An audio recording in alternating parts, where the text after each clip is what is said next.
नमस्कार। दुनिया का सबसे बड़ा चुनाव इस समय भारत में चल रहा है और चुनावों के बीच आज एक मेगा और सुपर एक्सक्लूसिव इंटरव्यू हम कर रहे हैं बीजेपी के अध्यक्ष श्री जेपी नड्डा जी के साथ और ये इंटरव्यू ब्लैक एंड व्हाइट में होगा। नड्डा जी, आपका बहुत बहुत स्वागत है। नमस्कार। पहला सवाल तो यही है कि जो फर्स्ट फेज रहा उसके बारे में ऐसा ही कहा जा रहा है कि क्योंकि वोटिंग लो रही, ये फेज बीजेपी के लिए अच्छा नहीं रहा। आप क्या कहना चाहेंगे इस पर? देखिए, सच्चाई ये है कि ये बीजेपी के लिए ये फेज 2019 से ज़्यादा अच्छा रहा है और जो चुनाव के नतीजे आएंगे तो 4 जून को पता चलेगा। हमारे वोटर्स, हमारे सपोर्टर्स सुबह से ही वोटिंग के लिए निकल गए और उन सब लोगों ने वोट डाला। ये ज़रूर बात है कि हमारे विपक्ष के लोगों ने जिस तरीके से वोट डालना चाहिए था और जिस तरीके से चुनाव को लड़ना चाहिए था, शायद वो नहीं लड़ पाए। इस कारण से वोटिंग परसेंटेज पर तो असर पड़ा, लेकिन भारतीय जनता पार्टी का वोट फर्स्ट मॉर्निंग आवर्स में ही सारे का सारा अच्छे तरीके से भुगता है और हमारे यहाँ इस सब चीज़ों की अच्छी व्यवस्था भी होती है। और जो मैं देखता हूँ उसमें से आपके चैनल पर भी मैंने देखा और प्राय सभी चैनलों में आपने विपक्ष के बूथ को देखा होगा। पोलिंग एजेंट दोपहर तक उठ गए, वो वहाँ थे नहीं। आपने ही बहुत से आपके चैनल ने उन सब चीज़ों को दिखाया, तो उनके तरफ से जिस तरीके का रिस्पांस आया वो ज़रूर इस प्रकार का रहा। लेकिन जहाँ तक भारतीय जनता पार्टी का सवाल है, हमारे लिए फेस बहुत अच्छा रहा है, वेरी इनकरेजिंग रहा है। और मैं यहाँ ये भी बताना चाहूँगा कि जहाँ तमिलनाडु है, वेस्ट बंगाल है, वहाँ वोटिंग परसेंटेज अच्छी रही। क्योंकि वहाँ बदलाव की भी इच्छा है और भारतीय जनता पार्टी एक बड़ी पार्टी के रूप में उभर रही है और वहाँ पर एक तरीके से वोट के लिए उनकी तरफ से भी प्रयास हुआ और हमारी तरफ से तो था ही था। तो और वहाँ भी हम अच्छी वोट शेयर भी लेंगे और सीट शेयर भी लेंगे। तो इसलिए मुझे लगता है कि अगर हम पिछले चुनाव से देखें तो ये फर्स्ट फेज अच्छा गया है। It is a very good start and slowly election is going to pick up. लेकिन पिछले कई दिनों से अब की बार 400 पार का नारा आपकी रैलीज में सुनाई नहीं दे रहा है। नहीं है। आपने उस नारे को अभी थोड़े दिन के लिए होल्ड पे रख लिया है या अभी भी आप उस पर बरकरार हैं कि अब की बार 400 पार होगा? न होल्ड पर है, न रोका है, बरकरार है और पूर्ण तीव्र गति से है। कल के अगर आप मेरी ही रैली को उठा लें तो ये नारे मैंने ही लगवाए हैं। फिर एक बार मोदी सरकार, अब की बार 400 पार, और लोगों ने नारे लगाए हैं। इसलिए पार्टी के स्ट्रैटेजी के दृष्टि से या पार्टी के कार्य करने की दृष्टि से या पार्टी के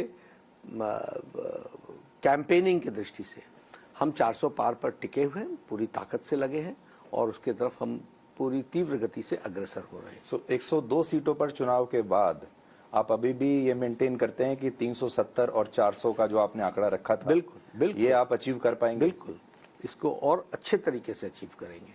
और मुझे चुनाव भारतीय जनता पार्टी के पक्ष में और विशेष करके मोदी जी के पक्ष में बहुत एक तरीके से लोगों ने मन बना लिया है। उनका they have decided, they have only to implement it.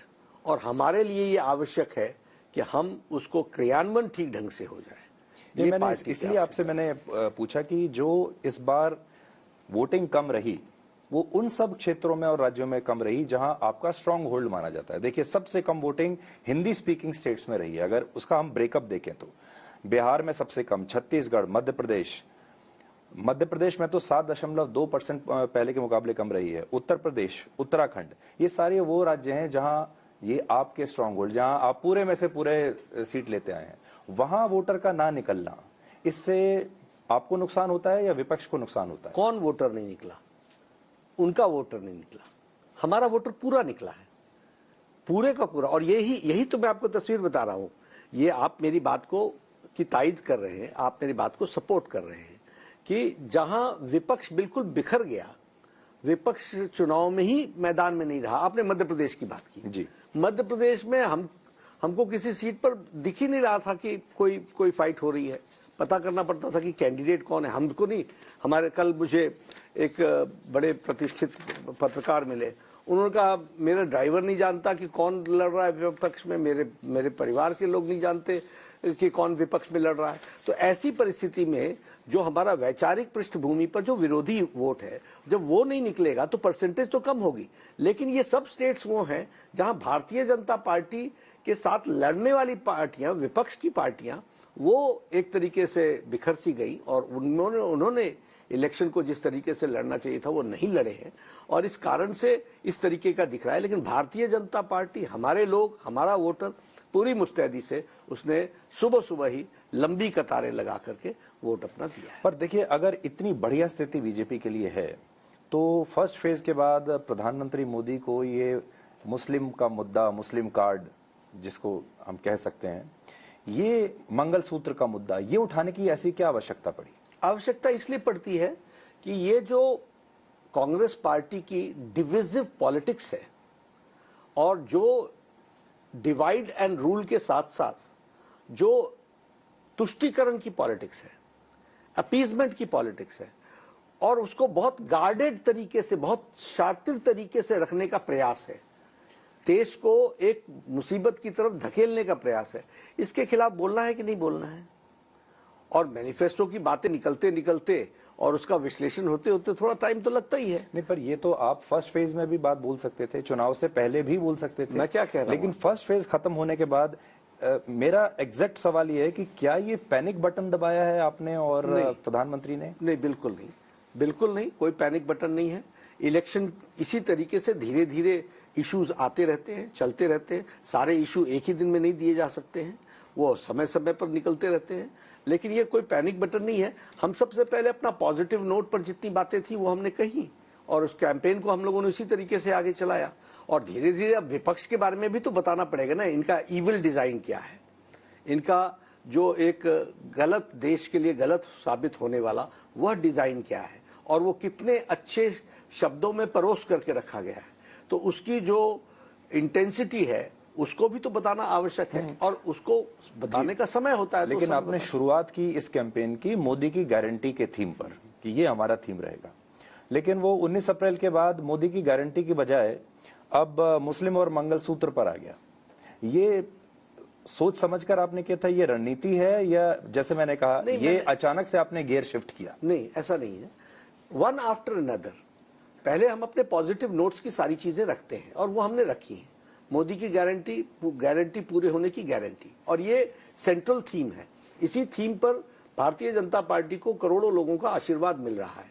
लेकिन इसके साथ साथ सुधीर जी, जो हमारे सामने वाला व्यक्ति है उसके मंशा क्या है, उसके मानसिकता क्या है, उसकी सोच क्या है, ये भी तो अभी 7 फेज का चुनाव है, इसमें इसको अनफोल्ड करना है कि नहीं करना है।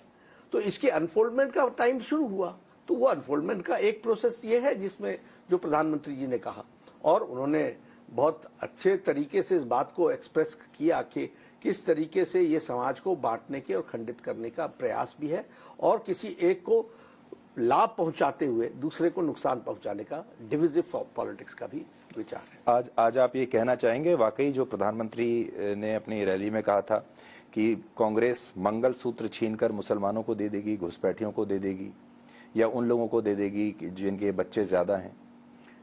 ये तो कहा ही है प्रधानमंत्री जी ने। इसका उद्देश्य क्या है? इसका उद्देश्य ये है कि आप माइनॉरिटी में भी सबसे पहली बात तो आप देखिए। नहीं, पर ये पार्टी की ऑफिशियल लाइन है। ये निश्चित रूप से माइनॉरिटीज को जिस तरीके से आप अपीज कर रहे हैं उसको सामने जनता के लाना है, तो ये तो हमारा ऑफिशियल लाइन है। तो कांग्रेस कह रही है माइनॉरिटी, अल्पसंख्यक, और बीजेपी कह रही है मुसलमान, तो ये दोनों एक हैं या ये अलग अलग हैं? दोनों अलग अलग हैं। हम मुस्लिम क्यों कहते हैं?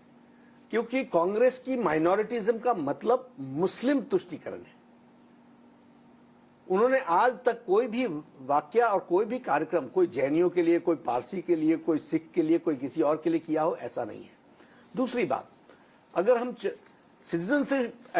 सिटीजनशिप अमेंडमेंट एक्ट को लें तो आपके ध्यान में आएगा कि वहां वो सीए का विरोध कर रहे हैं। तो सीए का विरोध कर रहे हैं मतलब पारसी का विरोध कर रहे हैं, क्रिश्चियन का विरोध कर रहे हैं, जैन का विरोध कर रहे हैं, सिख का विरोध कर रहे हैं, हिंदू का विरोध कर रहे हैं। तो स्पष्ट होता है कि आपके लिए माइनॉरिटी का मतलब मुस्लिम है।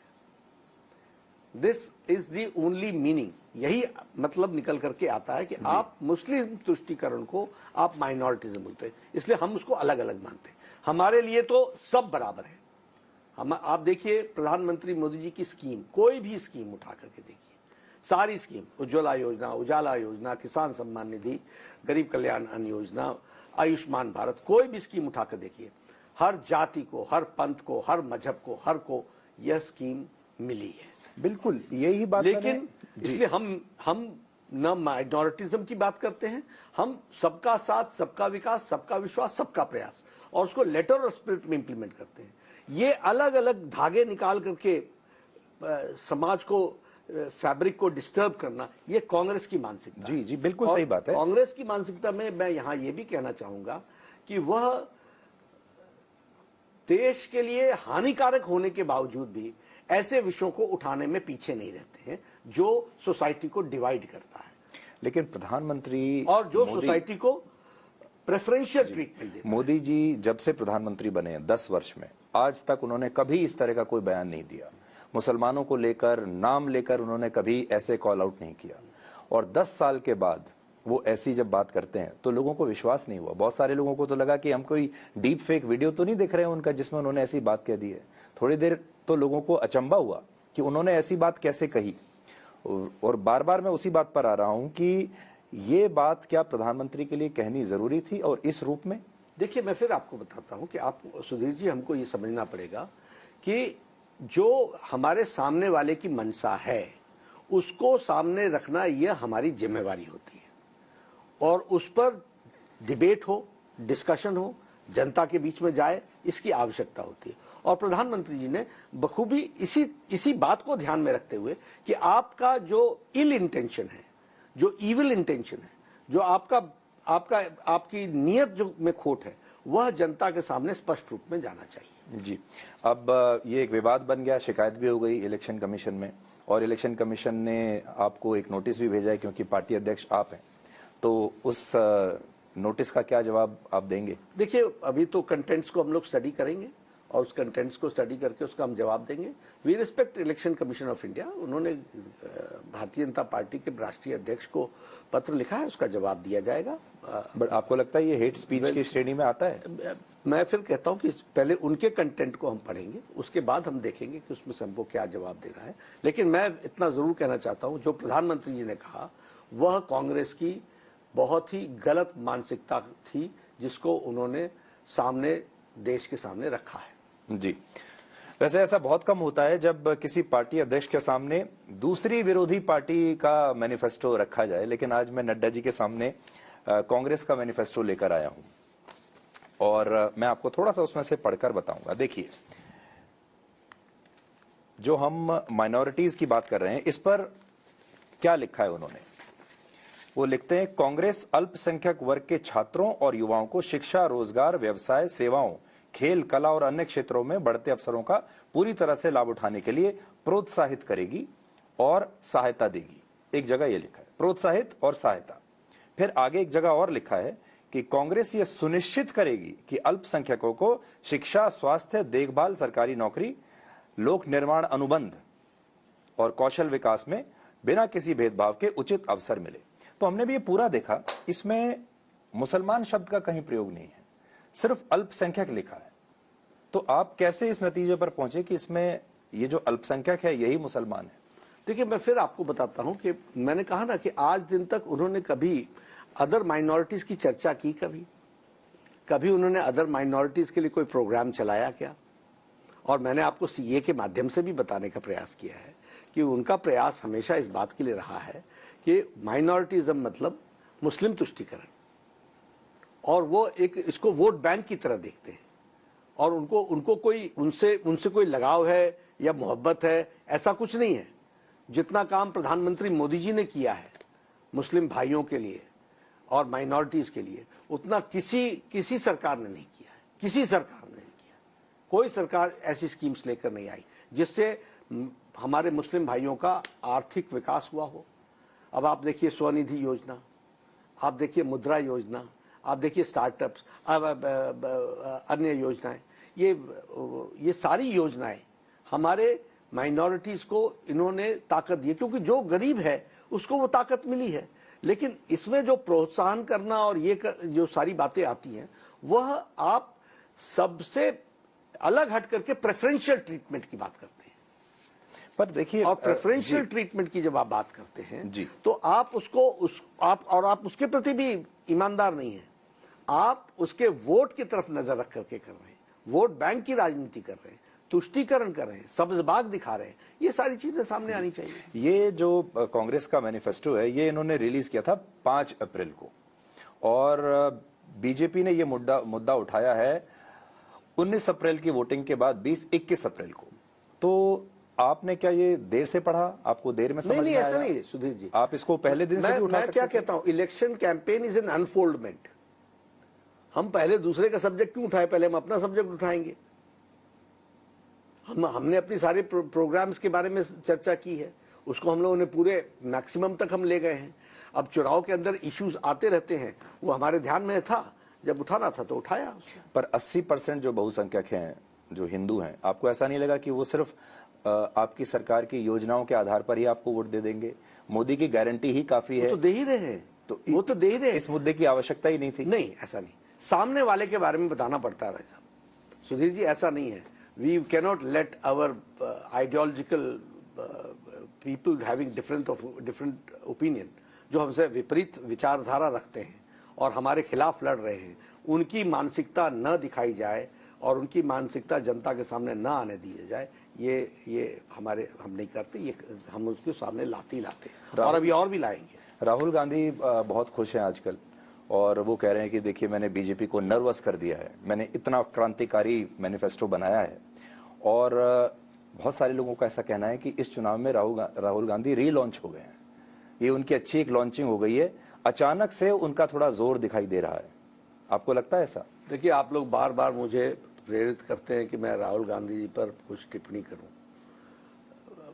ये मैंने पहले भी कहा कि राहुल गांधी जी का अपना तो कुछ है ही नहीं, और हमेशा शब्द रीलॉन्च ही आता है, तो वो relaunch will be again relaunched, वो तो चलता रहेगा, दैट प्रोसेस विल कंटिन्यू। लेकिन सच्चाई क्या है कि माओवादियों से प्रेरित होकर के, लेफ्टिस्ट इश्यूज से प्रेरित होकर के, और जिस तरीके से कांग्रेस माओवादी और अपीजमेंट की पॉलिटिक्स में डीप इन्वॉल्व है, तो वो ऐसी मैनिफेस्टो लेकर के आएगी। और गम बुलाने के लिए गालिब ख्याल अच्छा है। आपको लगता है कि आपने नर्वस पॉइंट पर प्रिक किया है या टैप किया है, आप खुश रहिए, अच्छी बात है। आपको खुशी मिलती है तो आप कीजिए। लेकिन सच्चाई ये है कि भारतीय जनता पार्टी बहुत ही वैचारिक पार्टी, बहुत दूर तक सोच करके एक विचार को आगे लेकर के चलने वाली पार्टी है। इतने जल्दी ना हम नर्वस होते हैं, और होने की कोई आवश्यकता ही नहीं है, ना कोई गुंजाइश है। हम 400 पार की तरफ चल रहे हैं और आप हमको ये अब नर्वस की बात कर रहे हैं। राहुल गांधी के एक्सरे के जवाब में प्रधानमंत्री ने मंगलसूत्र का मुद्दा उठाया कि मंगलसूत्र भी लोगों का, महिलाओं का बचेगा नहीं। ये जो वेल्थ रीडिस्ट्रीब्यूशन की जो बात है कि संपत्ति को लेंगे और वो बांट दिया जाएगा, ये भी मैंने इस मैनिफेस्टो में देखा, और मुझे कहीं नजर नहीं आया कि उन्होंने ऐसी बात कहीं कही हो। वो भी आपको पढ़कर सुनाता हूं। उन्होंने लिखा है, कांग्रेस नीतियों में उपयुक्त बदलाव करके धन और आय के मामले में बढ़ती असमानता का समाधान करेगी। इसमें कहीं ये नहीं लिखा कि सोना चांदी ले लेंगे हम, या आपकी संपत्ति ले ली जाएगी। तो आप इस निष्कर्ष पर कैसे पहुंचे? देखिए ना, ये जो असमानता को समानता करने की बात कर रहे हैं जी, आखिर इसके लिए कोई कानून बनेगा ना? आप लोगों के आय के साधन को आप फिर से उसको असेसमेंट करोगे, असेसमेंट करके आप असमानता को समानता लाओगे। माओवादी सोच है, लेफ्टिस्ट सोच है, पहली बात। दूसरी बात, state will intervene in the process of redistribution of wealth. जी, तो रीडिस्ट्रीब्यूशन ऑफ वेल्थ जब आप करो तो मंगलसूत्र आता ही है ना उसमें। एक तरफ से सैम पित्रोदा बोल रहे हैं कि इनहेरिटेंस का टैक्स लगेगा। ये सब अब सैम पित्रोदा से कांग्रेस पार्टी का लेना देना है कि नहीं है? पर वो तो कह रहे हैं कि ये उनकी निजी राय है। अब ये अच्छी बात हो गई, हम पकड़ लें तो निजी राय हो जाती है। ये आपका अनडिस्क्लोज डिजाइन, आपका जो इंटेंशन है उसको जनता के सामने लाना हमारी जिम्मेवारी है और वो हमने बखूबी किया है। और ये वही है, ये जो आप कांग्रेस के मैनिफेस्टो में सुंदर शब्दों में घिनौना विचार सामने लाने का प्रयास हुआ है और इल इंटेंशन है जी, इसमें नीयत साफ नहीं है। स्टेट कब किसी की प्रॉपर्टी में इंटरवीन करता है?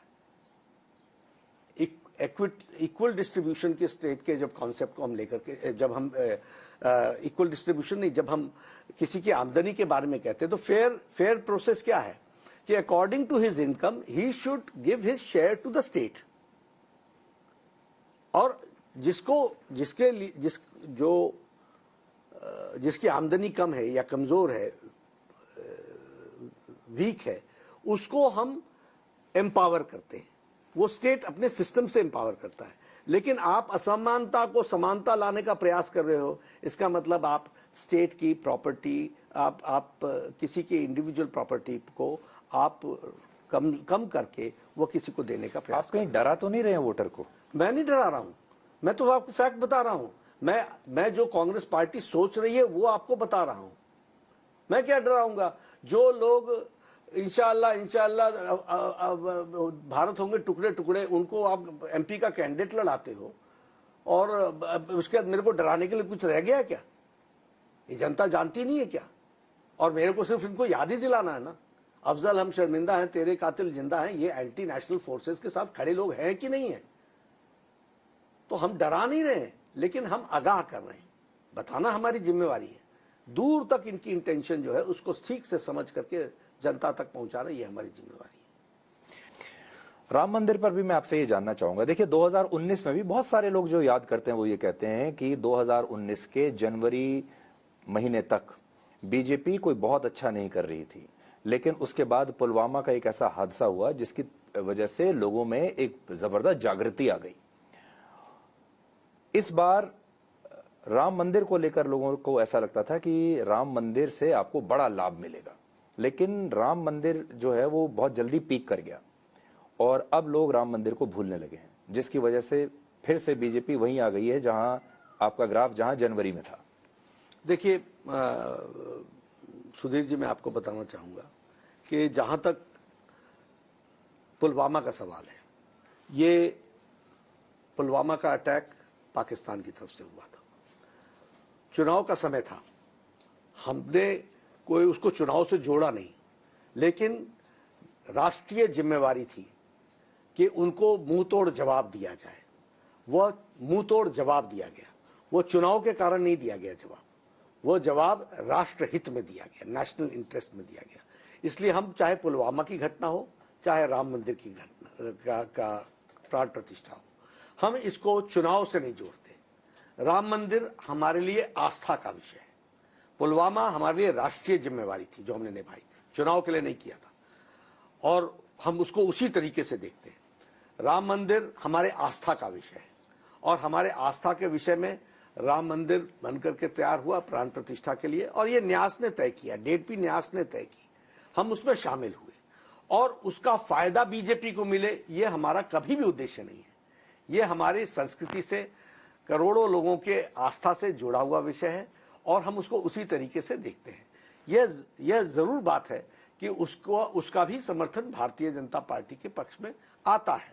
वो जितना आता है वो ठीक है, हम उससे संतुष्ट हैं, हम उसके लिए कोई प्रयासरत नहीं है, कोई हम उसके लिए लगे नहीं है।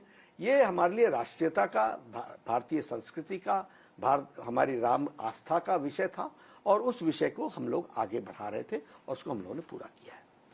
अब हम अगले मुद्दे पर आते हैं। अगर विपक्ष के पूरे पिच को हम देखें तो विपक्ष ये कहता है कि लोकतंत्र बचाने का चुनाव है ये, और उसमें उन्होंने अलग अलग आपके ऊपर आरोप भी लगाए हैं। क्या आपको ऐसा लगा कि अब बीजेपी का भी एक कांग्रेसीकरण हो गया है और सत्ता में रहने के लिए जितने समझौते करने पड़ते हैं सिद्धांतों के साथ, अलग अलग लोगों से हाथ मिलाने को लेकर, वो सारे समझौते अपने सिद्धांतों के साथ बीजेपी भी वैसे ही कर रही है जैसे कांग्रेस करती थी? उदाहरण के तौर पर अगर कोई भ्रष्ट नेता है तो उसके साथ आप हाथ भी मिला रहे हैं, उसे पार्टी में भी शामिल कर रहे हैं। अगर किसी पार्टी को तोड़ने की बात आती है तो उसको तोड़ भी रहे हैं। ईडी सीबीआई को लेकर भी आरोप लगी रहे हैं कि उनका दुरुपयोग हो रहा है। क्या ये सब आपके खिलाफ जा रहा है? पहला विषय शायद आपने कहा कि हम डिक्टेटरशिप, ये क्या लोकतंत्र खत्म हो जाएगा और तानाशाही है। हाँ, ऐसा है कि लोकतंत्र भारत में कभी खत्म ना होगा, न होने की स्थिति आएगी, और भारतीय जनता पार्टी लोकतंत्र को हमेशा मजबूत बनाने के लिए हर संभव प्रयास करेगी। और हम लोगों ने लोकतंत्र को हमेशा अच्छे स्पिरिट में लेकर के उसको आगे बढ़ाने का काम किया है। हमारा पूरा ट्रैक रिकॉर्ड देखिए। आप बताइए, हम लोगों ने कहीं राष्ट्रपति शासन सिवाय जम्मू कश्मीर को छोड़ करके कहीं कहीं लगाया हो? कहीं हम लोगों ने किसी चुनी हुई सरकार को डिस्टर्ब किया हो?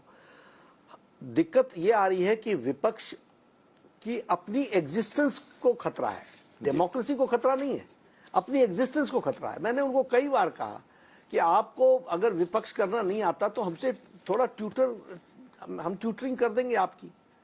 इस तरीके से चलता नहीं है, आप धीरे धीरे और कमजोर होंगे। मेरे ऊपर तो बहुत बड़ा आरोप लगा कि सारी पार्टियां, रीजनल पार्टीज खत्म हो जाएंगी। अब मैंने उसका एक रीजन भी दिया, मैंने तो आपके चैनल पर भी आकर के उसका जवाब दिया था कि क्यों खत्म होंगी। इसलिए क्योंकि आप जिस रास्ते जा रहे हो उसमें आपको दुर्बल होना लिखा हुआ है। तो इसमें किसी और की एग्जिस्टेंस, कोई डेमोक्रेसी चैलेंज में नहीं आती, कोई डेमोक्रेसी को कोई खतरा नहीं है। आपके अस्तित्व को, आपकी पार्टी के अस्तित्व को खतरा है। और अब पार्टी को भी खतरा नहीं रह गया है, अब तो पार्टी के परिवारों को खतरा, के अस्तित्व को खतरा आ गया। पर इसमें भी देखिए वही डबल स्टैंडर्ड्स की बात। मैं आगे पूरा कर देता हूं। फिर आपने दूसरी बात कही कि आप सबको ले लेते हो और समझौता कर लेते हो। ऐसा नहीं है। हम पार्टी के अंदर हम लोगों ने तय किया हुआ है कि कोई भी कितना बड़ा हो, कोई भी कैसा भी हो, कानून अपना काम करेगी, उसके साथ हम कोई भी छेड़छाड़ नहीं करेंगे। लेकिन पार्टी के अंदर कुछ लोग काम करना चाहते हैं, आते हैं तो वेलकम है उनको, लेकिन उनके चलते हमने कोई कॉम्प्रोमाइज किया हो, कोई हमने उनको रियायत दी हो, कोई हमने उनको कुछ एक्स्ट्रा उनकी केयर किया हो। आपको एक हेडलाइन पढ़ के सुनाता हूं एक अखबार की। Since 2014, 25 opposition leaders facing corruption probe crossed over to BJP. 23 of them got reprieve. मतलब 25 ऐसे आपके पास नाम लिख करके दीजिए ना जी। ये इंडियन एक्सप्रेस का, हाँ मुझे मालूम है, मैं नाम नहीं लेना चाहता था जी। और मैं तो आपसे सुनना चाहता था। लेकिन ये आंकड़े हैं, ये तो कहते ही हैं। देखिए, मैं आपको फिर बताता हूं, लॉ एजेंसीज और कानून ये अपना काम करेगा, इसका जवाब भी कानून के लोग ही देंगे। कौन किस कारण से गया, कौन किस कारण से उसको रियायत मिली, इसमें भारतीय जनता पार्टी और हमारी सरकार कभी नहीं पड़ती है, किसी को कोई रियायत देने का काम नहीं करती है। ये मैं ऑन रिकॉर्ड बोलना चाहता हूं, आपके ब्लैक एंड व्हाइट चैनल में बोलना चाहता हूं। और ये ठीक है, कई लोगों को बेल मिल जाती है, कई लोगों को फिर वो चुनावी बॉन्ड भी खरीद लेते हैं। देखिए कनेक्शन कैसे आता है, जनता कैसे देखती है। देखिए चुनावी बॉन्ड का मैं जवाब अलग से दूंगा, लेकिन फिर भी आप चाहते हो तो मैं इसी में आपको दे देता हूं। सबसे पहली बात कि चुनावी बॉन्ड आया, इलेक्टोरल बॉन्ड्स एक्ट पार्लियामेंट में पास हुआ, सभी दलों ने सराहा, सभी दलों को ऑन रिकॉर्ड है, सब लोगों ने इसको सराहा, वेरी गुड, ब्लैक मनी को कम होगा, व्हाइट मनी आएगी और इलेक्शन फ्री एंड फेयर होगा, ट्रांसपेरेंट होगा, सब लोगों के वक्तव्य आए। ठीक है, मैं सुप्रीम कोर्ट की रिस्पेक्ट करता हूं, सुप्रीम कोर्ट का जजमेंट है, हम मानते हैं।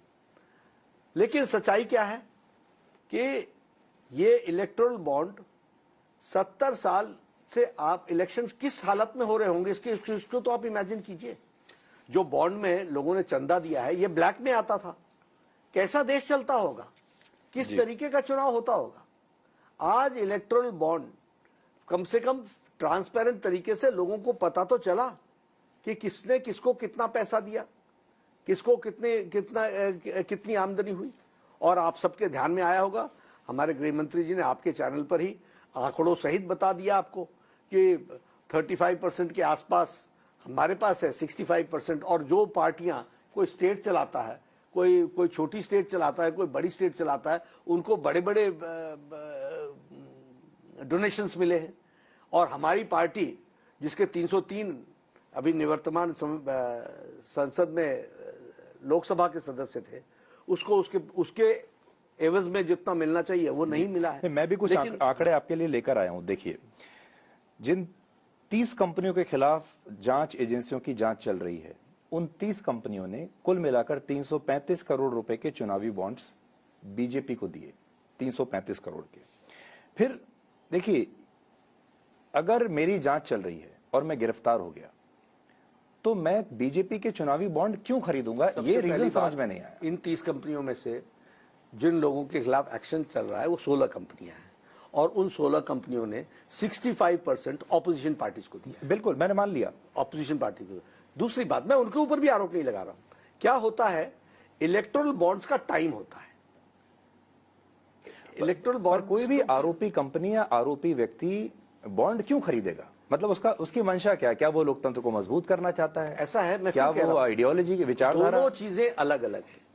इलेक्टोरल बॉन्ड्स लोग पार्टी को समर्थन देना चाहते हैं चुनाव की दृष्टि से, हमको भी देते हैं, दूसरों को भी देते हैं, ताकि फायदा मिले, जो भी हो जिस तरीके से। लेकिन इलेक्टोरल बॉन्ड्स के चलते किसी को कोई रियायत मिली हो, ऐसा कभी नहीं होगा। ये हम बड़े स्पष्ट शब्दों में आपको बताना चाहते हैं। दूसरा, आपको अप्रिशिएट ये करना चाहिए कि आज आप इस डिस्कशन पर इसलिए आए क्योंकि हमने इलेक्टोरल बॉन्ड के कार्यक्रम को शुरू किया, और हमारे भी ध्यान में आता है चीजों में सुधार होने की जरूरत है और उसमें उसको परिष्कृत करने की जरूरत है। One step forward, we'll go one step forward. जो आप कह रहे हैं इसको भी ध्यान में रखेंगे, लेकिन इसके साथ साथ ये आप अप्रिशिएट कीजिए ना कि 70 साल क्या हो रहा होगा, 70 ईयर्स तक क्या चल रहा होगा। जो आप 350 के एक अमाउंट बता रहे हैं, लाखों करोड़ रुपए इस तरीके से ब्लैक मनी के तरीके से भारत के इकोनॉमी में आए होंगे। हम लोग दिल्ली में बैठे हैं, क्या आपको ऐसा लगता है कि अरविंद केजरीवाल की गिरफ्तारी आपको उल्टी पड़ेगी? उसका नुकसान, फायदे की बजाय नुकसान ज्यादा हो रहा है ग्राउंड पर? देखिए, हम कभी इस दृष्टि से देखते ही नहीं है। भ्रष्टाचारियों के खिलाफ एक्शन होगा, यह थंब रूल है जी, और यह प्रधानमंत्री मोदी जी ने लाल किले के प्राचीर से कहा है, और इसके कारण से जो एक्शन हो रहा है वह भ्रष्टाचारियों के खिलाफ हो रहा है, और उनको सारी की सारी छूट है कि वो डेमोक्रेटिक कंट्री में कोर्ट्स के माध्यम से पूरी उनको सहायता दी जाए, पूरी रियायत मिले, जो भी रिलीफ मिल सकता है कोर्ट से मिले। कोर्ट ने उनको कह दिया कि courts do not work function on political grounds, on political reasons, ये ऑब्जर्वेशंस दे दिए। तो वो जो गए हैं वो हमारे कारण नहीं गए हैं, अपने कर्मों के कारण गए। पॉलिटिक्स में हम सब लोगों को ये कोई चुनाव देख करके डाला गया, ऐसा भी नहीं है। उन्होंने खुद वो तो 9 समन्स उन्होंने इग्नोर किए हैं। तो ये टाइमिंग ऐसी आई कि इलेक्शन के टाइम पर आ गया, और इलेक्शन के टाइम पर वो जेल में है। लेकिन उनको कोई सिंपैथी, वो प्रयास करेंगे सिंपैथी लेने का, लेकिन भारतीय जनता पार्टी जानती है कि इन सब चीजों को किस तरीके से जमीन पर न्यूट्रलाइज भी करना, और ऐसा मुझे कुछ दिख नहीं रहा है कि उनको कोई सिंपैथी मिल रही है। जो उनके वोट है वो उनके वोट हैं, वो उसको उनके पास रहेंगे। लेकिन भारतीय जनता पार्टी दिल्ली में 50% अबव भारतीय जनता पार्टी के पक्ष में वोट है, और वो हमारे को मिल रहा है। ये आपकी अध्यक्षता में आखिरी चुनाव होगा, इसके बाद आपने अपनी पारी के बारे में क्या सोचा है? नहीं, मैं अपने बारे में तो सोचता ही नहीं हूँ, क्योंकि मैं कंटिन्यूअसली भारतीय जनता पार्टी के कार्य में जुटा रहता हूँ। तो इसलिए जो नई जिम्मेवारी मिलेगी उस नई जिम्मेवारी में सुधीर जी हम चलेंगे। दूसरी बात कि हम किसी भी जिम्मेवारी में रहें, पार्टी मेरा फर्स्ट लव है, पहला काम पार्टी के लिए। मैं सरकार में था तब भी मैं हर चुनाव में किसी न किसी प्रदेश का चुनाव प्रभारी रहा, right from Jammu Kashmir to Kerala, Chhattisgarh, Telangana and Uttar Pradesh also. तो सरकार में था तब भी मैं काम करता रहा, अब तो पार्टी का अध्यक्ष हूं और काम कर रहा हूं। इसके बाद जो जिम्मेवारी मिलेगी उसको मैं निभाऊंगा, और पार्टी की सेवा में पूरी ताकत से लगा रहूंगा, पार्टी में पूरी तरीके से इन्वॉल्व रहूंगा। एक पार्टी पर अभी ये भी आरोप लग रहा है कि पार्टी में एक सत्ता का अहंकार है। देखिए, अगर आप 10 वर्ष सत्ता में रहते हैं तो अहंकार आ ही जाता है, किसी में भी आ जाता है। आपको भी ऐसा लगता है कि एक अहंकार जैसी कोई बात आ गई है सत्ता में रहने के कारण, या एक कॉम्प्लिसेंसी आ गई है, या जिसको हम कई बार लोग तानाशाही भी कहते हैं, ऐसा कुछ आपको देखने को मिल रहा है? नहीं, देखिए, भारतीय जनता पार्टी बिल्कुल डेमोक्रेटिक तरीके से काम करती है। कुछ व्यक्तियों के दृष्टि से कभी आप इस तरीके का कोई व्यवहार हो गया होगा जिसके कारण से कोई आप कह सकते हैं कि अहंकार होता हो। पार्टी के अंदर हम लोग न कॉम्प्लेसेंट हैं, न हम कहीं अहंकार से ग्रसित हैं, न ही हम ओवर कॉन्फिडेंस से ग्रसित हैं।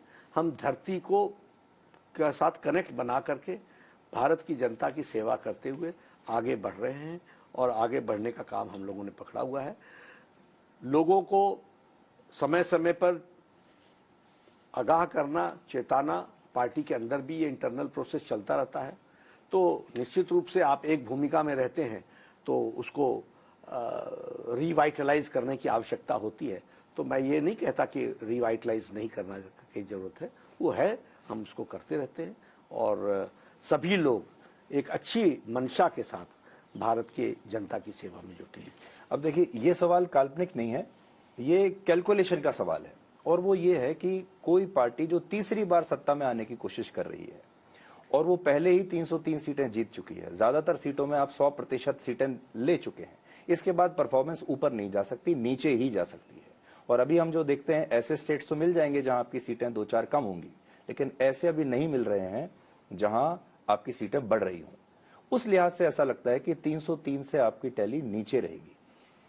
आपको ये बात सताती है? और आपकी अध्यक्षता में पिछली बार से अगर कम सीटें बीजेपी ने जीती तो ये आपके लिए भी एक चिंता की बात होनी चाहिए। देखिए सुधीर जी, सबसे पहली बात तो ये है कि ये जो तीसरा चुनाव लड़ रहे हैं ये प्रो इनकम्बेंसी में लड़ रहे हैं, और आपने देखा है भारतीय जनता पार्टी का रिकॉर्ड हर बार इंप्रूव ही करता चला गया है। 2014 में जो हमारी टैली थी वो हमने इंप्रूव करके 2019 में की, जो 2019 में है वो हम 2024 में हम उसको और इंप्रूव करेंगे, नंबर 1।